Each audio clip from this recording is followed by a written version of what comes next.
एका तरुणाला एका तरुणीवर एका मुलीवर प्रेम झालं। पण ज्या मुलीवर त्या तरुणाला प्रेम झालं होतं ती मुलगी ती फक्त 16 वर्षाची होती। ती नासमज होती। तरी सुद्धा तो तरुण त्या तरुणीच्या प्रेमात पडला। तिला गोड गोड बोलू लागला आणि तिच्यासोबत वेगवेगळ्या ठिकाणी फिरू लागला। बरेच दिवस हे दोघं जण एकमेकांच्या रिलेशनशिपमध्ये राहिले। वेगवेगळ्या ठिकाणी भेटू लागले, बोलू लागले आणि बऱ्याच गोष्टी करू लागले। पण जेव्हा तो जो तरुण आहे त्या तरुणाला त्या तरुणीवर संशय येऊ लागला तेव्हा त्यानं तिला एक दिवस रस्त्याने चालता चालता गाठलं आणि तिच्यासोबत धक्कादायक कृत्य केलं। नेमकं काय आहे संपूर्ण प्रकरण, कुठं घडली ही घटना, हे आपण अगदी सविस्तरपणे जाणून घेणार आहोत। पण जर तुम्ही अजूनही आपलं चॅनल सबस्क्राईब केलं नसेल तर लगेच सबस्क्राईब करून घ्या आणि बाजूला असणाऱ्या बेल नोटिफिकेशनला सुद्धा ऑन करायला विसरू नका। ही जी संपूर्ण घटना आहे ती आहे दिल्लीच्या शहाबादा डेअरी परिसरामधील।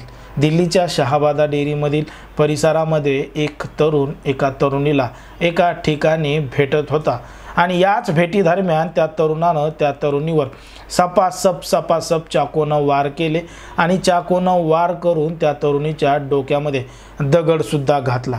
पण त्या ठिकाणी आजूबाजूला लोक येत होते जात होते पण त्या तरुणाला कोणीही पकडलं नाही। आणि हे संपूर्ण जे प्रकरण आहे ते CCTV कॅमेऱ्यामध्ये शूट होत होतं। CCTV कॅमेऱ्यामध्ये सगळं काही रेकॉर्ड होत होतं आणि ती घटना घडल्यानंतर तो जो व्हिडिओ आहे तो व्हिडिओ सोशल मीडियावर TV चॅनलवर एवढ्या मोठ्या प्रमाणात व्हायरल झाला की त्यामुळं संपूर्ण देश हा हादरून गेला। आणि तो दिवस होता 28 मे 2023चा आणि त्या घटनेचं नाव आहे साक्षी मर्डर केस। साक्षी मर्डर केस ही जी घटना आहे ही संपूर्ण दिल्लीमध्ये आणि देशामध्ये हादरून सोडणारी घटना होती। कारण की त्या तरुणानं त्या तरुणीवर भर रस्त्यामध्ये आजूबाजूला लोक असताना सुद्धा तिच्यावर वार केले होते। तिच्या डोक्यामध्ये दगड टाकून तिला ठार केलं होतं आणि तो बिनधास्तपणे तिथून फरार झाला होता। या संपूर्ण घटनेची माहिती पोलिसांना मिळाली आणि पोलीस घटनास्थळी तात्काळ दाखल झाले। आता पोलीस घटनास्थळी दाखल झाल्यानंतर पोलिसांनी तो मृतदेह ताब्यात घेतला कारण की ती जाग्यावरच ठार झाली होती। तिचा मृतदेह ताब्यात घेतला, पोस्टमॉर्टमसाठी पाठवला आणि तिची ओळखसुद्धा पटली होती आणि तिची ओळख पटल्यानंतर तिच्या घरी माहिती देण्यात आली। बघता बघता ही बातमी वाऱ्यासारखी पसरली सोशल मीडियाच्या माध्यमातून, TV चॅनलच्या माध्यमातून आणि अनेक लोक हळहळ व्यक्त करू लागले की एका 16 वर्षाच्या तरुणीला साक्षीला भर रस्त्यामध्ये चाकूनं मारून ठार केलं आणि तिच्या डोक्यामध्ये दगडसुद्धा घातला। आणि तो जो मारेकरी होता त्याचं नाव आहे साहिल। साहिलला नेमका एवढा काय राग आला होता आणि साहिलनं अशा पद्धतीचं कृत्य का केलं होतं याचाच तपास पोलीस करत होते। पण जेव्हा पोलिसांनी त्या साहिलचा तपास करणं चालू केलं कारण की त्या साक्षीच्या घरच्यांना सगळा संशय हे साहिलवरच होता कारण की साक्षी आणि साहिल हे दोघं जण एकमेकांच्या प्रेम संबंधामध्ये होते आणि एकमेकांना जास्तीत जास्त बोलायचे। आता जेव्हा पोलिसांनी या साहिलचा शोध सुरू केला तेव्हा मात्र तो त्याच्या घरून गायब झाला होता। तो त्याच्या घरी सुद्धा नव्हता आणि तो वेगवेगळ्या मार्गाने तो जात होता आणि त्यांनी त्याचा मोबाईल सुद्धा सोबत नेला नव्हता। त्यामुळे पोलिसांना त्याला ट्रॅक करणं अवघड जात होतं आणि तो एका ठिकाणाहून दुसऱ्या ठिकाणाहून तिसऱ्या ठिकाणी फरार व्हायचा कारण की पोलिसांकडे त्याचं फुटेज, त्याचा चेहरा आलेला होता। जर कोणी सांगितलं तो इथं दिसलाय तर तो तिथून गायब होऊन दुसऱ्या ठिकाणी जायचा आणि दुसऱ्या ठिकाणी जाऊन तिसऱ्या ठिकाणी लपून बसायचा। अशा पद्धतीनं तो फिरत होता पण मात्र त्याला पकडणं गरजेचं होतं कारण की पोलिसांवर मोठ्या प्रमाणात दबाव मिळाला होता। बघता बघता बरेच घंटे बरेच तास निघून गेले आणि तो जो आरोपी आहे तो बुलंद शहराच्या आटरेना गावात असल्याची माहिती पोलिसांना मिळाली। याचं कारण होतं की तो लपून छपून त्या मार्गाने त्याच्या मावशीच्या घरी जाऊन लपला होता आणि त्याच्या मावशीच्या घरी जाऊन लपला आणि त्याच्या मावशीनं मिस कॉल त्या साहिलच्या बापाला दिला आणि सांगितलं की तुमचा मुलगा इथं आलाय म्हणून, आणि पोलिसांनी सुद्धा त्यांचे कॉल रेकॉर्ड केले होते, तपासले होते आणि पोलिसांना त्याची माहिती मिळाली होती। पोलिसांनी तात्काळ साहिलच्या बापाला ताब्यात घेतलं, कसून विचारलं आणि त्यांना घेऊन थेट त्याच्या मावशीच्या घरी गेले आणि तिथून साहिलला उचललं। तिथून साहिलला उचलून पोलीस स्टेशनमध्ये आणलं, त्याची कसून चौकशी केली।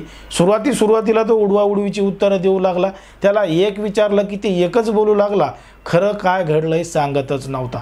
पण जेव्हा पोलिसांच्या पद्धतीनं विचारलं तेव्हा तो शुद्धीवर आला आणि त्याने घडलेला संपूर्ण प्रकार सांगितला।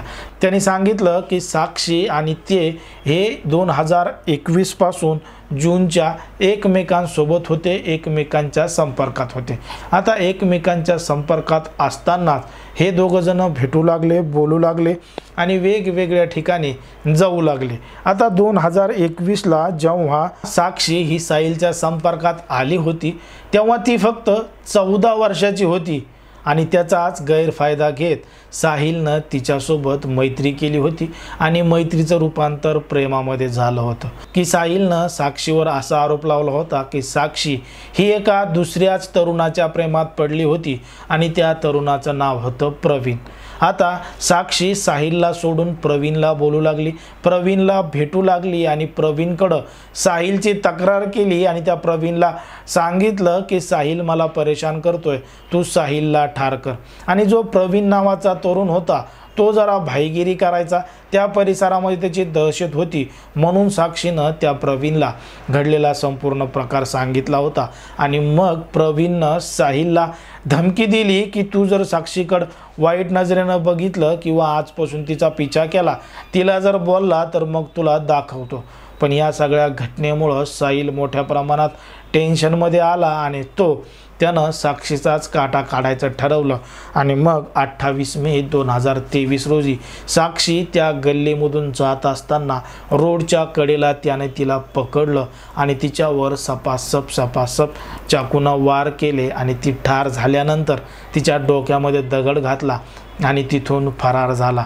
आणि त्यानं जाता जाता सांगितलं होतं की त्याला दहशत निर्माण करायची आहे, असं सुद्धा त्यानं पोलीस चौकशी दरम्यान सांगितलं। आता पोलिसांनी गंभीर स्वरूपाचे गुन्हे त्याच्यावर दाखल केले आहेत आणि हा जो आरोपी आहे त्याला फाशीची शिक्षा व्हावी अशी मागणी साक्षीच्या कुटुंबाने आणि संपूर्ण आजूबाजूच्या परिसरातल्या लोकांनी आणि जी घटना ज्यांनी त्यावेळी पाहिली आहे त्या सगळ्या लोकांनी मागणी केली की हा जो आरोपी आहे साहिल, त्याला फाशीची शिक्षा झाली पाहिजे। कारण की त्यानं एवढ्या निर्दयीपणे त्या तरुणीचा खून केला, मर्डर केला की त्याला तो करताना काहीही पश्चाताप नव्हता।